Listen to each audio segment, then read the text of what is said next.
piece at the back is where the house started. It was just built with steel columns, and they built it very quickly, exactly. And that's where the house's name comes from. Hakahana means quick.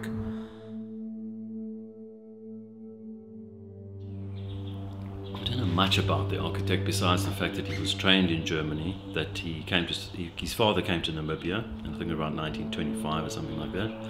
And then the family emigrated here, and then he started a practice in Pretoria, which eventually became Stauch Forster. Particularly in this house, he had this idea.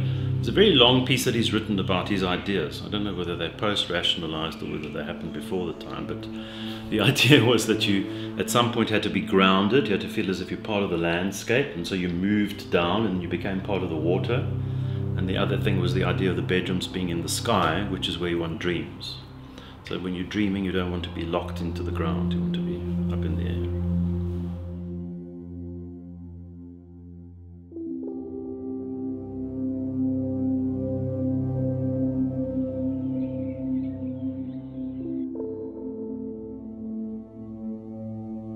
One of the ideas was to make as flexible a space as possible, but at the same time to make intimate spaces within that flexible space.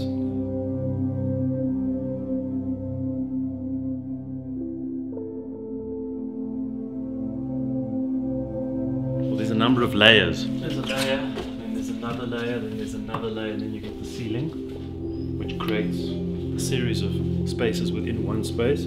So this is incredibly intimate, and then there's a gradual progression all the way to absolutely open and out. I mean, that's damn well organized actually, if I think about it. Damn, he was clever. I never know. As I was sitting here now, I realized how clever it was.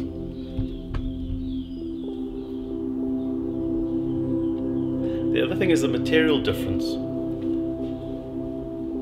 You see, the intimate spaces are made with timber, and then the higher spaces just become concrete or plastered concrete.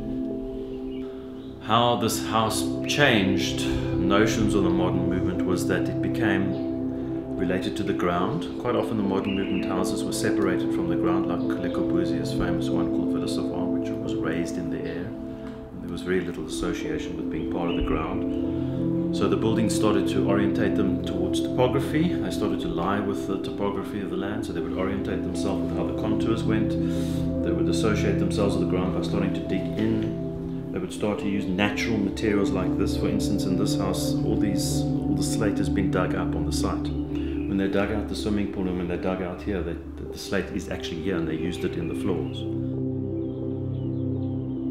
Context. Buildings are square and landscape is organic. So how does one merge the two?